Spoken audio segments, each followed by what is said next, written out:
आप देख रहे हैं छत्तीसगढ़ अपडेट। आज हम गरियाबंद जिले के ग्राम चरौदा, जहां अभी जो मई महीने में बीते एक डकैती की घटना की जगह पहुंचे हैं, जहां से आपको रूबरू कराने का प्रयास करेंगे।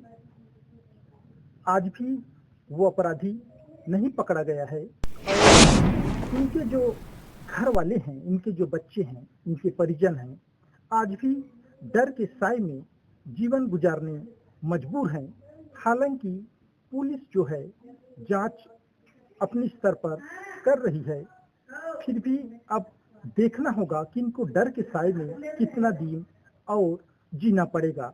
तो आइए हम उनकी जो घर है जहां पे ये घटना को अंजाम दिया गया, उनसे आपको रूबरू कराने का प्रयास करते हैं। आपको हम बताना चाहेंगे कि जो अपराधी है, जो चोरी करने घुसे, अगर हम घर वालों की माने तो ये चैनल गेट बंद था, ताला लगा हुआ था, लेकिन इसको हथौड़े से तोड़ा गया। आज भी ये जो निशान है टूटे हुए वैसे ही दिख रहे हैं। और इस दरवाजा को तोड़ने के बाद वे लोग, इनके जो परिवार है पूरा घर में सोए हुए थे, वहां घुसे।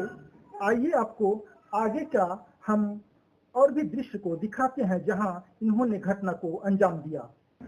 जो चोरी करने वाले पहुंचे थे, वे जब चैनल गेट को तोड़कर अंदर आए, उसके बाद ये जो लकड़ी का दरवाजा है ये भी हल्का बंद था, लेकिन शायद पैर से मारने के बाद ये दरवाजा खुल गया था। ऐसे इनके जो घर वालों का कहना है कि इसको लात से मारे और ये दरवाजा खुल गया था।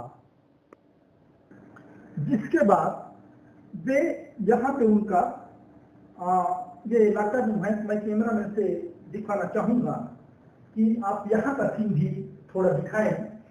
ये इनका सामान और पैसा वैसा जो रखने का गोदरेज है, लाकर है, जिसको वे लोग तोड़े थे। आज भी ये टूटा हुआ है और यहीं से जो पैसा है और जो जेवरात है, उनकी जो नकदी थी, वे जो चोरी करने वाले लोग थे ये उड़े। एक ये है, एक दूसरा ये है और भी दो ये है। इनको यहाँ से वे लोग लेकर फरार हो गए थे। आपको मैं दिखाना चाहूंगा कि इनके जो परिवार है यहाँ पर सोए हुए थे और 4 लोगों को चाकू की नोक पर बंधक बनाया गया और जो सेलो टेप होता है उनसे इनका जो मुंह, हाथ और पैर है उनको टेप कर दिया गया था। और इस घटना को अंजाम देने के बाद वे लोग यहाँ से निकलकर फरार हो गए थे। जिसके बाद वे जो अपराधी है, इनको इस कमरे में भी बताया जा रहा है कि बंधक बनाकर रखा गया था जब तक वो अपना पूरा काम नहीं कर चुके। सबसे बड़ी बात तो ये है कि उनके द्वारा जाने के पहले ये भी हिदायत दी गई कि आप पुलिस को नहीं बताएंगे। साथ ही मोबाइल को भी इनका लेकर वे लोग चले गए। इत्तेफाक थी कि एक जो मोबाइल है बिस्तर के नीचे इनका रखा हुआ था, उसी से ये लोग संपर्क कर पाए।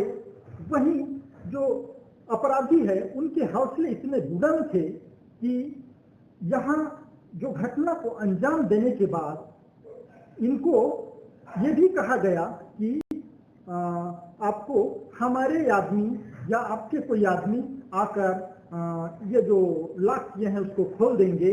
लेकिन वो किसी भी तरह से ये चाह रहे थे कि कम से कम हम यहाँ से बाहर निकल सकें और चाहे अपने परिजन हो या पुलिस हो उनसे संपर्क कर सकें। उस दिन, घटना के दिन, ये जो दोनों बच्चियां हैं इनको भी बंधक बनाया गया था। तो आज भी ये लोग सहमे हुए रहते हैं। हम प्रयास करते हैं कि इनके मन में आज क्या है, इनसे भी थोड़ा बात करके देखते हैं। जी, आपका नाम? सृष्टि अग्रवाल। और आपका? गरिमा अग्रवाल। जी, उस दिन रात को जो अपराधी आए थे जो बंधक बनाए, तो आप दोनों को भी बंधक बनाए थे? हाँ बनाए थे। लगभग कितने देर बंधक रहे आप लोग? आधा पौन घंटा। जी, तो आज के समय में आप लोग पढ़ाई करने कहाँ जाते हो? छुरा। आज के समय में क्या लगता है, आपके मन में कोई डर रहता है, कोई भय रहता है, या आप फ्री होकर पढ़ाई करते हैं? क्या कर रहे हैं अभी? डर लगता है अभी भी, और रात को भी एकदम मन में वही वही आते रहता है, तो पढ़ाई में भी नहीं लगता ध्यान। जी, यहाँ से आप पढ़ाई करने जाते हो तो रास्ते में कुछ लगता है? यहाँ से कहाँ जाते हो पढ़ने? छुरा। तो रास्ते में डर लगता है जाते रहोगे तो आप फ्री होके अभी भी पढ़ाई नहीं कर पाते हो? नहीं कर पाते। क्या चाहते हो आप लोग कि आरोपी जल्दी पकड़ा जाए, जिससे आपके मन में डर खत्म हो? क्या चाहते हैं आप लोग? हाँ वही चाहते कि जल्दी आरोपी पकड़ा जाए। आप देख रहे हैं कि आज भी ये दोनों बच्चियां एक सहमी हुई रहती है। जैसे रात का समय होता है, ये लोग पढ़ने बैठते हैं, तो आज भी इनके मन में ये भय बना रहता है। जो उस दिन 24 और 25 मई को रात को जो घटना हुई है, वो इनके माइंड में बैठ गया है, और बाहर निकलने से पहले रात को ये लोग सोचते हैं। हालांकि कुछ दिनों बाद इनके यहाँ सीसीटीवी जो कैमरा है वो लगवाया गया है, लेकिन यहाँ से जो छुरा है कुछ किलोमीटर दूर पड़ता है, वहाँ दोनों बच्चियां पढ़ने जाते हैं, और आज भी इनके जो मन में ये डर बना रहता है। जिस प्रकार ये डकैती और चोरी की घटना है, जो नकाबपोश बदमाश 7 से 8 लोग इनके घर में दिन दहाड़े घुसे और इनको चाकू की नोक पर टेप से बंधक बनाकर रखे, और इनकी जो कुछ पूंजी थी, कुछ कमाई थी, उनको लूट कर ले गए। सबसे बड़ी विडंबना यह है कि आज तक प्रशासन इन अपराधियों तक पहुंचने में असफल रहे, और इनके मन में एक डर आज भी ये बैठ गया है कि रात को इनको दरवाजे से बाहर निकलने के पहले सोचना पड़ता है। इनके बच्चियों को जब स्कूल भेजे रहते हैं, तब भी एक इनको डर बना रहता है। और आज के समय में इस प्रकार की जो अपराध है, उस पर प्रशासन और जो सरकार है अंकुश लगाए। पहले अगर हम गरियाबंद जिले के इन वनांचलों की बात करें, तो पहले इस प्रकार डकैती या लूट की जो घटनाएं हैं न के बराबर थी, इस प्रकार देखने को नहीं मिलता था। लेकिन अगर हम पिछले कुछ वर्षों की बात करें, तो इस प्रकार की जो लूट की घटनाएं हैं, हत्या की घटनाएं हैं, इनमें इजाफा देखने को मिल रहा है। लेकिन सबसे बड़ी विडंबना ये है कि इस प्रकार जो घटनाएं हैं, उसमें अगर प्रशासन अंकुश लगाने में असफल होती है, तो लोगों को एक डर के साए में जिंदगी जीना पड़ेगा। लेकिन आखिर कब तक लोग अपने बच्चों को पढ़ाई करने नहीं भेजेंगे, कब तक घर से बाहर निकलने से पहले ये लोग सोचेंगे, ये भी सबसे बड़ा सवाल है। प्रशासन को चाहिए, या प्रशासन और सरकार में बैठे हुए जो इस विभाग के पद में बैठे हुए जो लोग हैं, उन्हें चाहिए कि ऐसी चीजों पर तुरंत जांच हो, कार्रवाई हो, एक सक्रियता हो, उन पर अंकुश कैसे लगाया जाए। उन जिम्मेदारों का भी एक बड़ा इसमें महत्वपूर्ण भूमिका।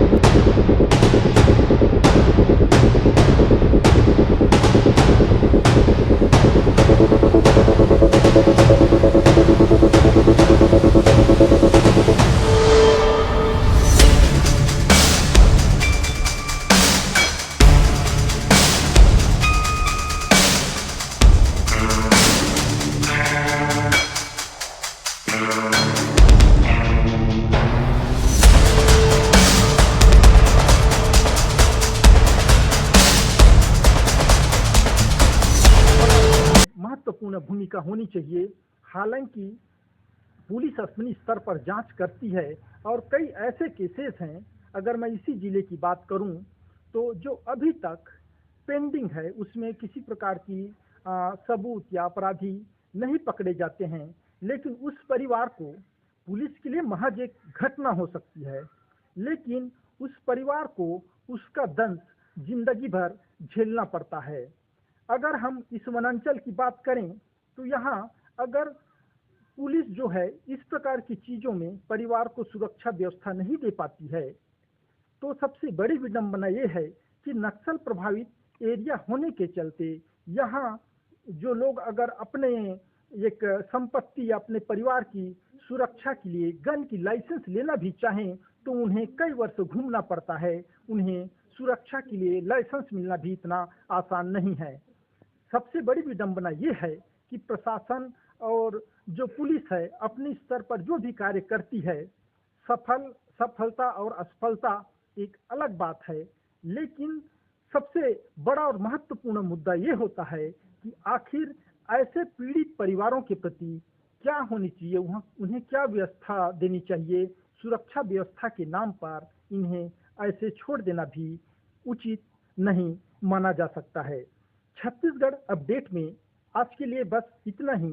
फिर एक नई वीडियो के साथ आपसे होगी मुलाकात। तब तक के लिए नमस्कार।